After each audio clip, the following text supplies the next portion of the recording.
নমস্কার, শুভ সন্ধ্যা বন্ধুরা। তো বন্ধুরা, তোমাদের আজকে একটা গল্প ডিসকাশন করছি, যেটা হলো বক্সার জয়ন্তী পাহাড়ের একটা বর্ণনা। তো বক্সার জয়ন্তী পাহাড়ের নাম তোমরা সবাই শুনেছ। তো ভীষণ ভীষণ সুন্দর জায়গা।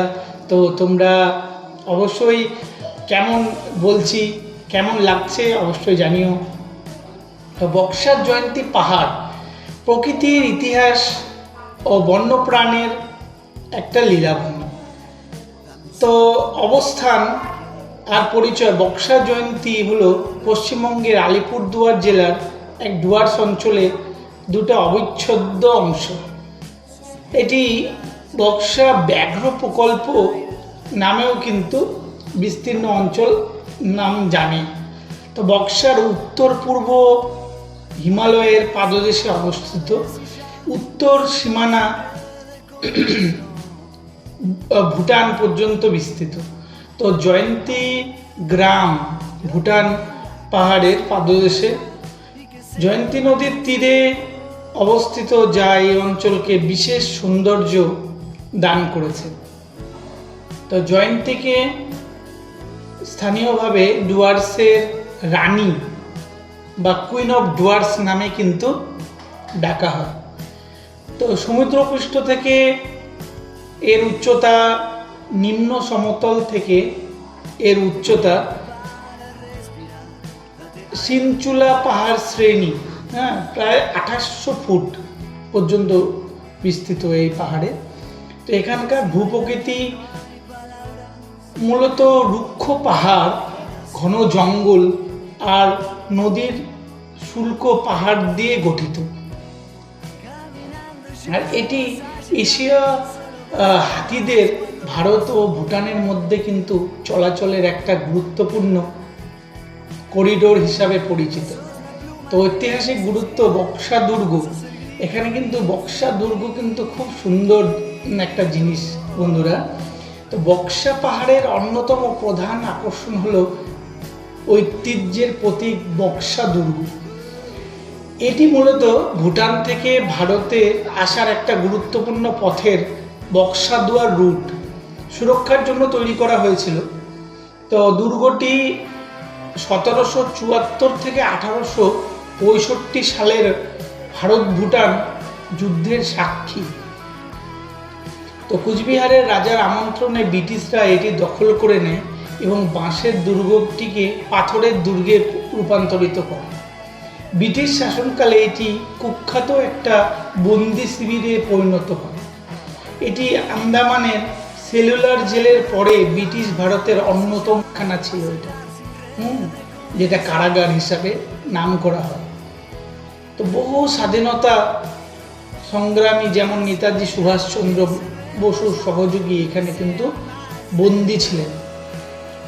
স্বাধীনতার পর 1959 সালে এটি দালাই লামার সাথে ভারতে আসা তিব্বতী শরণার্থীদের আশ্রয় শিবির হিসাবে ব্যবহৃত হয়। সংরক্ষণের অভাবে বর্তমানে দুর্গটি প্রায় ধ্বংসস্তূপে পরিণত হলেও ঐতিহাসিক গুরুত্ব কিন্তু অপরিসীম। বন্যপ্রাণ আর জীব যে বৈচিত্র্য এখানে কিন্তু অনেক সুন্দর দেখা যায়।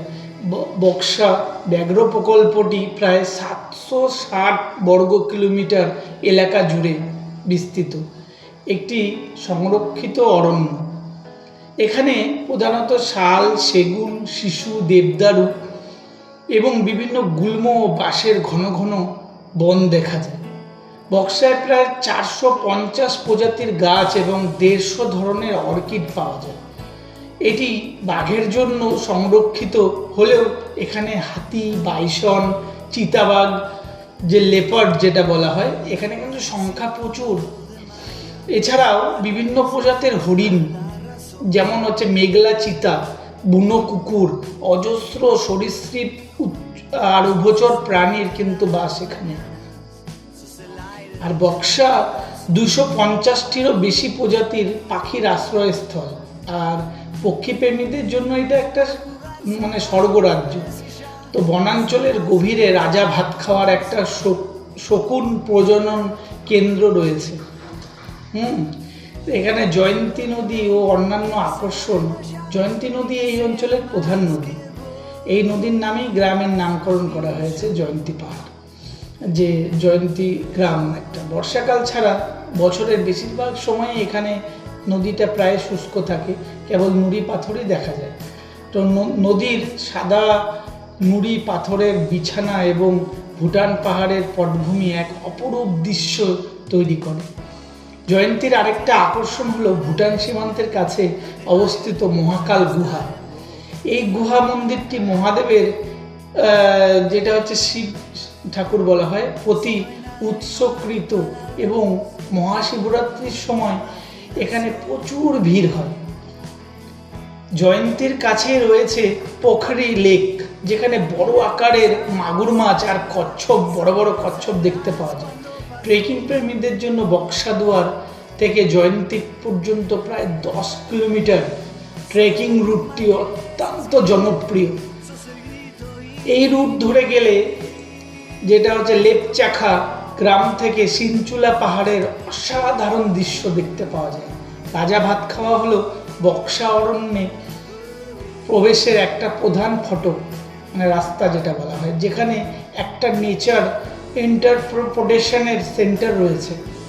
বক্সা ব্যাঘ্র প্রকল্পের মধ্যে শঙ্কোষ, রায়ডাক, চুরুনিয়া ইত্যাদি নদীও কিন্তু এখান দিয়ে গেছে। তো পর্যটন আর সংস্কৃতি এখানে কিন্তু দারুণ একটা প্রভাব বিস্তার করে, যেটা বক্সা জয়ন্তী গ্রামগুলোতে মূলত রাভা, গারো, নেচিয়া, রাজবংশী, নেপালি, ভুটানি ও প্রভৃতি উপজাতির লোক এখানে কিন্তু বাস করে। তো এই এলাকার মানুষ মূলত বনজ সম্পদ এবং পর্যটনের উপরেই কিন্তু নির্ভরশীল। এখানকার বন বাংলোগুলো যেমন জয়ন্তী, রাজা ভাত খাওয়া এবং যেটা হচ্ছে হোমস্টে, যেখানে পর্যটকদের থাকার জন্য একটা জনপ্রিয় কিন্তু জায়গা। তো শহর থেকে দূরে প্রকৃতির নিবিড় শান্ত পরিবেশে এখানে কিন্তু সময় কাটাতে পর্যটকরা ছুটে আসেন। তো বন্ধুরা, যারা যারা এখনো প্ল্যানিং করছো যে এই বক্সা জয়ন্তী পাহাড় কেমন বা এত সুন্দর জিনিসটা যে শুনলাম যে একবার যেতে ইচ্ছা করে, তারা কিন্তু ঝটপট প্ল্যানিং করতে পারো কিন্তু চলে আসার জন্য। তো সব মিলিয়ে বক্সা জয়ন্তী পাহাড়ের সৌন্দর্য আর ঐতিহাসিক দিক থেকে কিন্তু খুবই কিন্তু অসাধারণ। তো বন্ধুরা, তো কেমন লাগলো অবশ্যই কিন্তু জানিও কমেন্টে। আর যারা যারা প্ল্যানিং করছো ঘুরতে আসার, শীতকাল, খুবই সুন্দর জায়গা, খুবই অপরূপ দৃশ্য, বক্সা জয়ন্তী পাহাড় আলিপুরদুয়ারের, এটা ডুয়ার্সের একটা প্রসিদ্ধ পর্যটন শিল্পকেন্দ্র।